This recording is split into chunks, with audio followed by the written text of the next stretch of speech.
Sugeng rawuh ing channel YouTube Pak D Slendro. Jangan lupa menekan tombol subscribe dan menyalakan lonceng pemberitahuannya. Sugeng amirsani.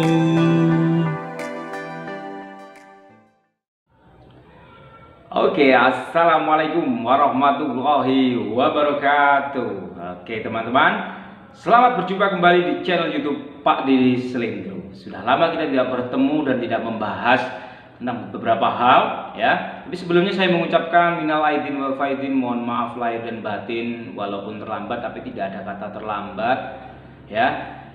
Baiklah, beberapa waktu yang lalu saya sempat mencari-cari di media-media sosial, kemudian saya membaca, kemudian ada bukan perdebatan tapi lebih kepada yang lagi dibahas itu adalah bahasa Jawa dan bahasa Indonesia, gitu loh, ya. Jadi ada satu kata, ya, bukan satu kata tapi lebih kayak semacam nanti digunakan dalam kalimat. Kita kalau dalam bahasa Indonesianya ini kemudian dalam bahasa Jawanya apa sih? Jadi ada upaya transliterasi, gitu loh.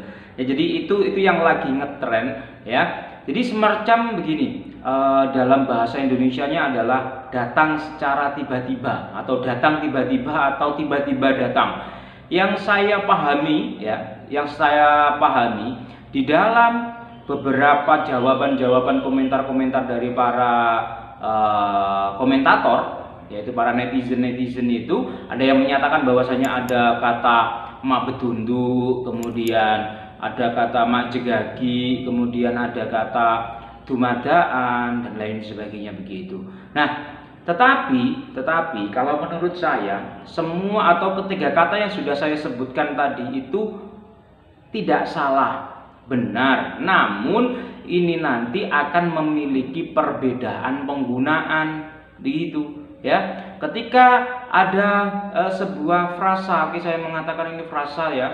Jadi datang secara tiba-tiba, kalau itu digunakan dalam bahasa sastra, entah itu di dalam cerita pendek, yaitu dalam bahasa Jawanya adalah cerkak, itu kita biasa menggunakan pemilihan katanya itu dumadaan atau dumadaan, ya. Dan itu nanti kenapa menggunakan dumadaan? Karena itu nanti berhubungan dengan bahasa Jawa yang dalam tanda petiknya di sini adalah baku atau formalnya. Karena kalau menggunakan kata mak jegagik dan mak bedundu itu bukan bahasa Jawa yang bakunya, itu merupakan dialeknya. Di Tulungagung mak bedundu ada, mak jegagik ada, tetapi penggunaan dari kedua kata ini, ya, mak bedundu satu dan kedua mak jegagik itu berbeda, ya, itu sangat berbeda.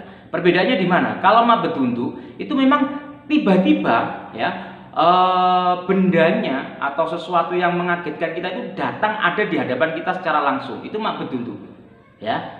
Tetapi kalau mak jegagik itu kita itu terkaget, jadi kitanya atau subjeknya, misalnya mak jegagik, aku ngerem dadak, aku sepedanya itu ketika mengendarai sepeda motor itu tiba-tiba mengerem mendadak, itu mak jegagik. Jadi saya sebagai objek yang dikageti, gitu ya, misalnya kaget gitu ya, melihat di depan itu ada sesuatu, jadi yang depan itu tidak berupaya mengagetkan kita, tapi kitanya yang melihat objek itu kaget, itu namanya mak jegagik, gitu. Dan untuk mak bedundu itu berbeda. Kalau mak bedundu itu adalah yang ada di hadapan kita, itu ada upaya satu mengagetkan dan lain sebagainya, itu mak bedundu. Jadi datang tiba-tiba itu dilihat dulu konteksnya seperti apa.